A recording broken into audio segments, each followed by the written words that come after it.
I'm Nikki Hardeman, and I'm glad you're joining us for study at FaithElement. I'm here to provide you with some background information on your biblical passage for today. The text for this week is Psalm 30, and it is a psalm of thanksgiving. The description at the beginning of this psalm attributes it to David and says he wrote it at the dedication of the temple.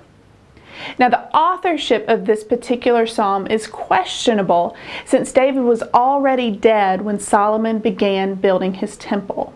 However, it is of little consequence whether David actually wrote the hymn or not. It is helpful for us to know the purpose of the hymn and what it was written for the temple. This can help us know something about how it was used. The psalm is written in first person, indicating that it's about one individual's experience with God in a difficult time of life.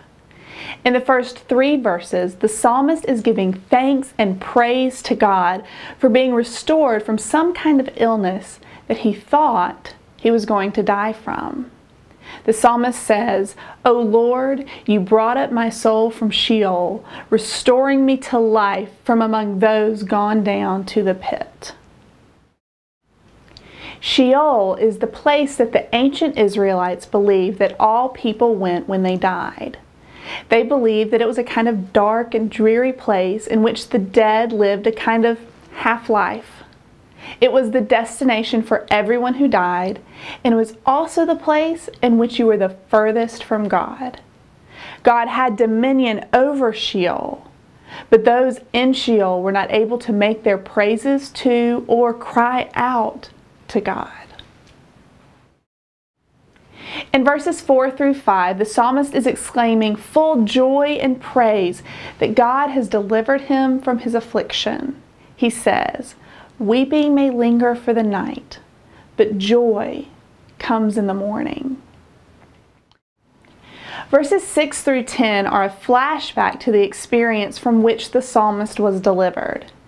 Whatever it was that the psalmist had experienced, we know that he felt abandoned by God while he was in the midst of it.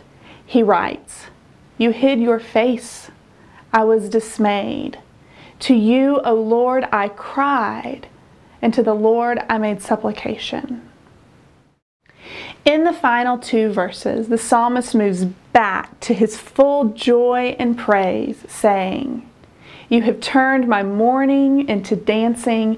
You have taken off my sackcloth and clothed me with joy, so that my soul may praise you and not be silent. O Lord my God, I will give thanks to you forever." Verse 6 is the point of transformation for the psalmists. He writes, "As for me, I said in my prosperity, I shall never be moved." The psalmist is confessing that before his tragedy, he had the attitude that he had it all, that he was completely self-sufficient. But then he experienced something that was awful and life-changing. He felt himself unable to completely handle the situation on his own and began to cry out to God for help. His deep gratefulness at God's mercy is evident in the last part of the hymn. Today, many call this kind of experience the dark night of the soul. Any experience in which we feel God's absence, and when we come face to face with our own inability to handle it all, is both humbling and overwhelming. Anyone who has gone through such a dark night knows that such an experience is truly painful and devastating.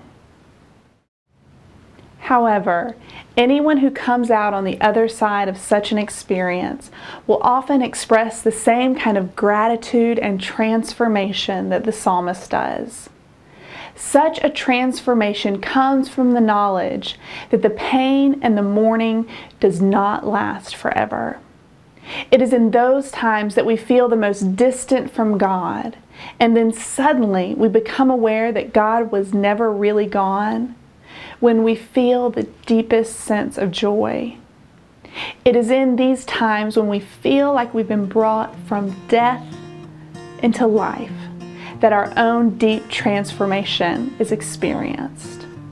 It is then that we can exclaim with the psalmist, "O Lord my God, I will give thanks to you forever."